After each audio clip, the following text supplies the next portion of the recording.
Hello and welcome. This is Christian Fint for ABP Tech International and ABP Tech Canada. Today we're looking at the Mobotix Management Center. It has reached version 2.3 and I would like to show you how to play back recordings and how to export footage in case you need it. So as you see here, we have, those are my own cameras, but we have the overview here. All the cameras are in display.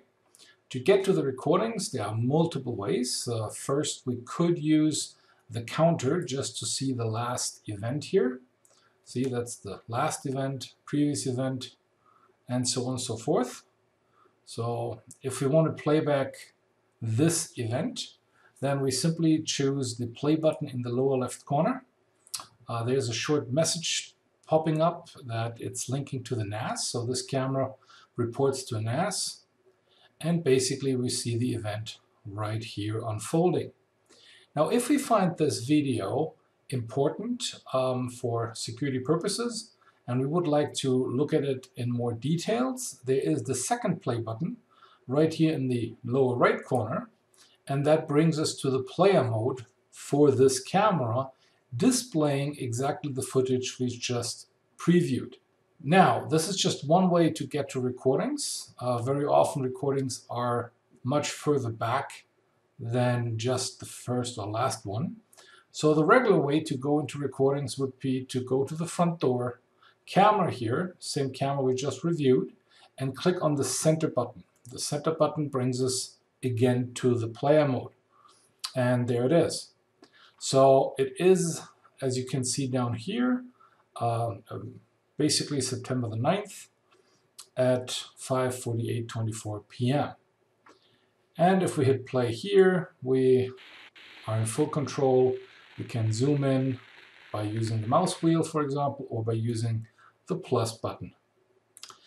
We can also use those play buttons with a little line left and right.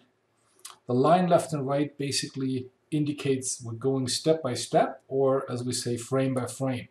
So by just clicking once, I control the speed of the recording.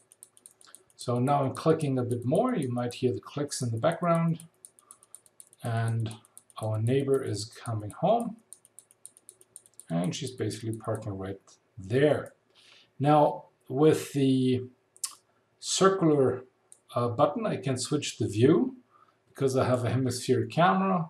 So right now, we're basically looking directly at the car. Just one way of doing playback. Of course, I can also put in a time and a date. So we can say, okay, how about a month ago at this time, what was happening there? So I basically entered August 9th instead of September 9th. And then the system, you see that by the circle, by the moving circle here in the center, is loading the picture from the NAS. Now I have a very old NAS and that might take a while, so that's why it's a bit slow. On the other hand, I just realized something else. That this symbol down here, the camera symbol next to Sunday, is indicating that the recordings are coming directly from the camera. If I click on it, I can switch to the NAS, and now the recordings are much faster, as you can see here in this very fast demonstration. Okay, so moving back, forward, and here you go. So if you have a NAS, the playback, especially from older cameras, are much faster. Now here I also have the pleasure of using an M73, one of the latest cameras, and this camera is not connected to the NAS. So now you see the difference in playback speed, even though it's coming directly from the camera. Okay, there is no recording here. We have to go forward. Okay, so now going forward, you see that even this playback speed now from the latest camera series, which is a very fast camera, is very nice. Maybe not as fast as from the NAS, but it's definitely usable in comparison to the older models.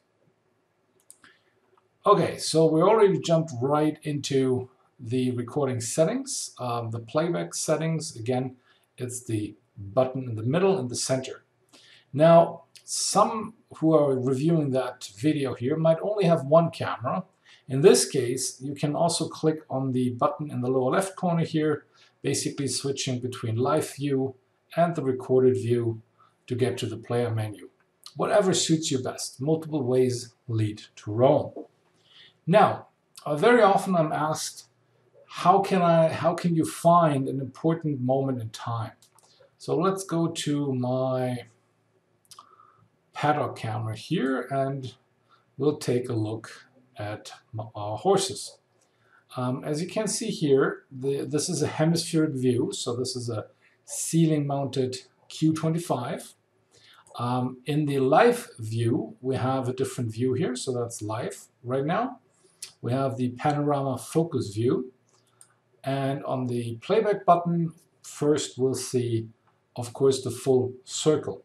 Now, again, using the view mode button, I can go to the normal view, and now I can basically control the camera as if it would be a PTZ camera, including zooming in, zooming out. The same apply for this camera type. We can easily say, okay, what happened, for example, this morning around 8:51. So as you can see here, one of our cats basically was active. Now again, this symbol tells us that this camera is recording or playing back from the camera. If we click here and nothing happens, this basically just tells us that this camera is not connected to a NAS and the playback is coming directly from the camera. So if you have older cameras of the 4th and 5th series, this playback might be much, much slower than you were hoping for. If that's the case, I highly recommend switching over to a NAS, which gives you much faster playback. Okay, coming back to the buttons down here, as I was just explaining, we have a playback backward button, a playback forward button. We have the frame by frame buttons for forward and backward. And then we have this little wheel with the dot in the middle. Now the wheel with the dot in the middle is to speed up or slow down playback. So if you click it, hold the mouse and go to the left, you'll see how fast our cat is already moving. Yeah, so this is, well, to speed or slow down the playback. Now, when you try to use it, don't try to follow with your mouse the curve of the button. Just click the button and go left or right, as you can see here with the mouse. This is all it takes. Don't try to make a curve. This usually does not lead to success. Okay?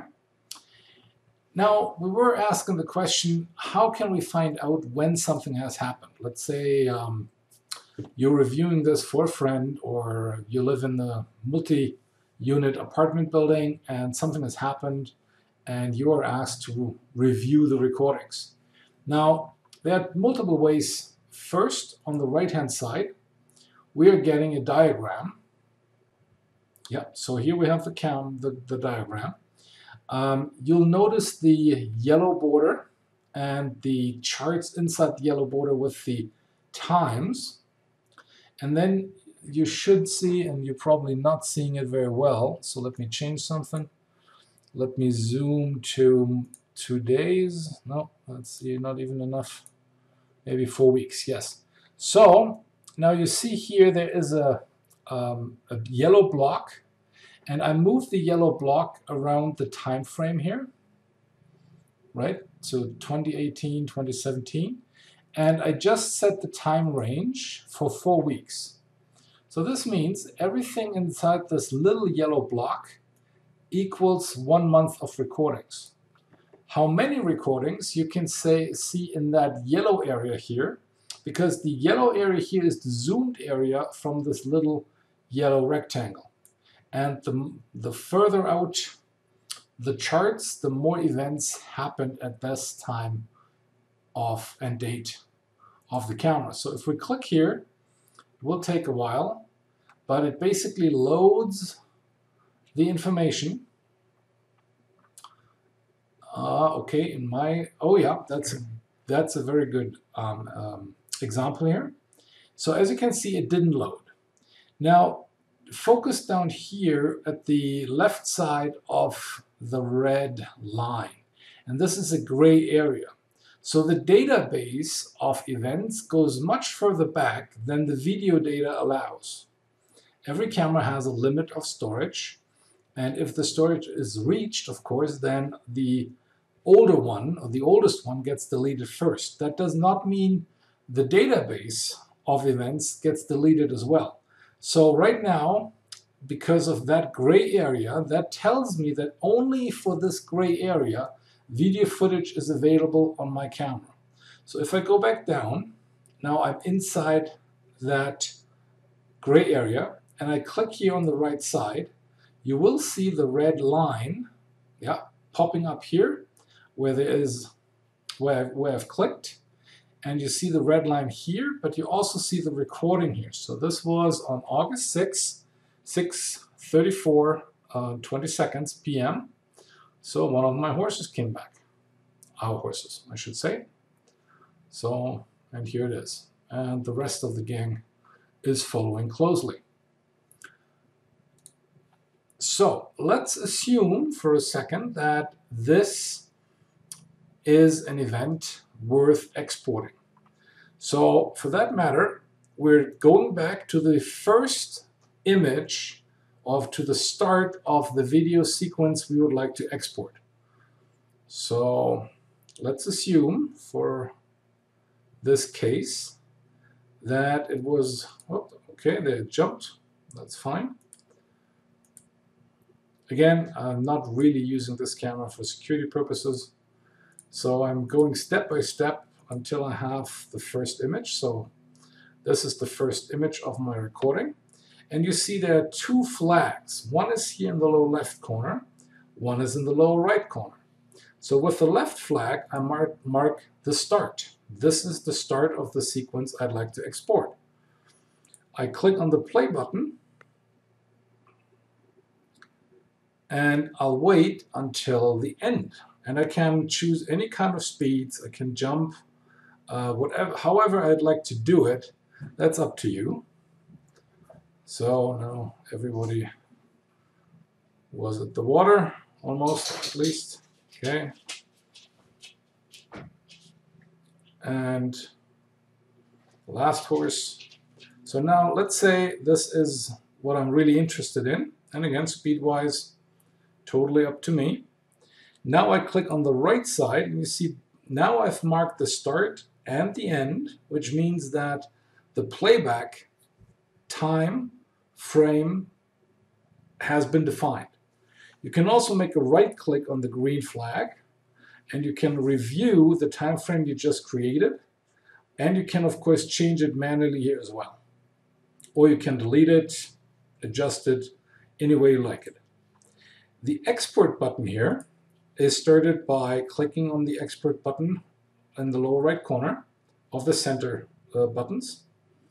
Now you see again the start and the end defined in the export window here, and then you see different options how to export it.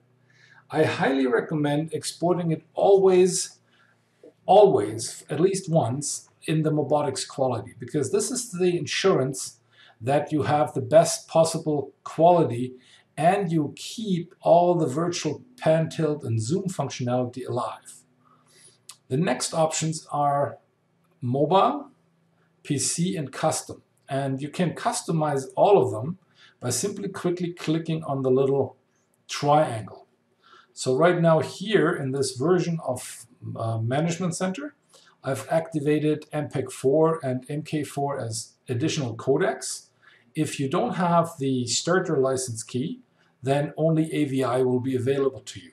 Keep in mind that AVI is not compressed, so those files are very, very large in comparison to MPEG-4, but especially in comparison to Mobotix. So with MPEG-4 activated here, I have the choice of quality and resolution. Keep in mind that this is the mobile version. If you want to quickly send something to someone, could be police, could be insurance. That is a good setting. For the PC settings, it's very similar, but here we have higher quality, higher resolution, 1080p. We have audio enabled. We have the audio codec. We have the zoom enabled, and we have the de-warp enabled, which means that the scene will be exported exactly as seen here on the screen and not as the circular shape. And we can set a maximum file size as well. And then we have the complete customization button here. Again, you choose basically everything for yourself, whatever suits your needs.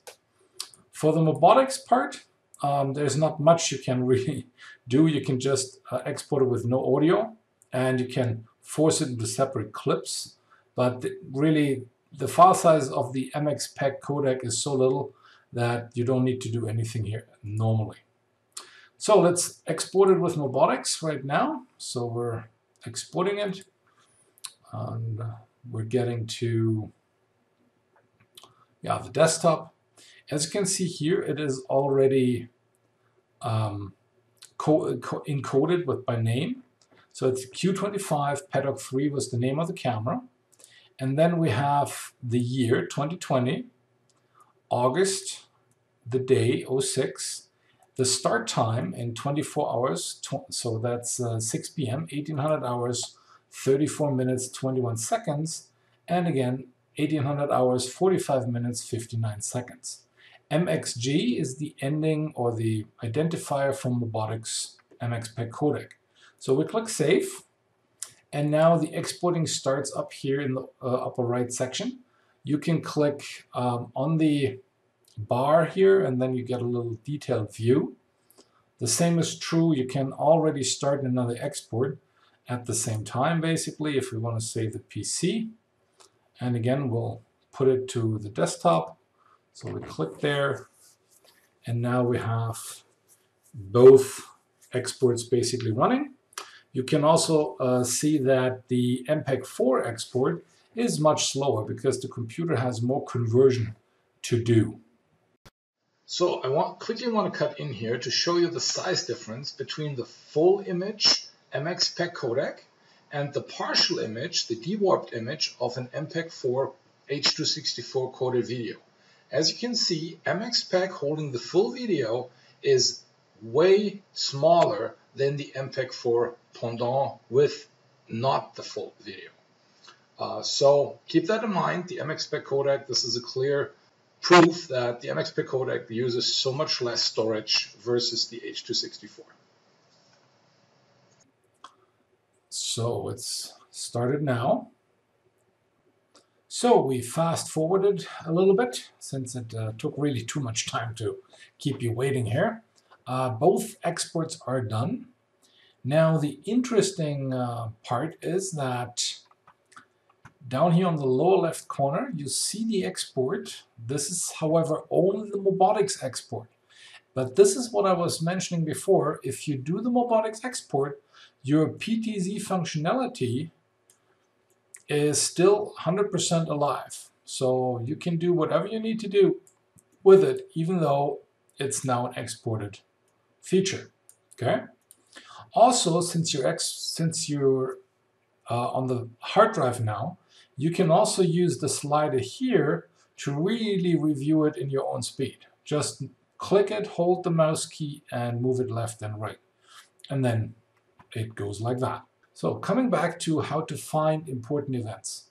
So now let's say up in this spot here on the left-hand side, there were a couple of trees earlier. Let's say we would like to find out when we put them there, but we can't really remember. So what I can do, I click once on the movie reel, and I'm getting the flash symbol, and that's me. And the flash symbol basically is the alarm image or the event image, the first image of every event. So now I click full play, and you will see that it plays very fast and only gives us basically one image. And I can also speed things up, but you already see here that this is the moment where I dragged all those trees there. So I hit pause, and I'm switching back to the movie reel, and now I have the regular playback speed, which I can speed up, but now you see basically the event unfolding directly. And again, now we could select the start and the end time and do the export if that's an important event. Okay? So this is how you basically find events in the easiest way. If you don't know when it happened or what happened, just follow those simple steps. And that's it for today. That concludes our review of Management Center and how to playback and export videos. Please let me know if you have any further questions down in the comments below, or send me an email. And have a good day. Thanks for watching.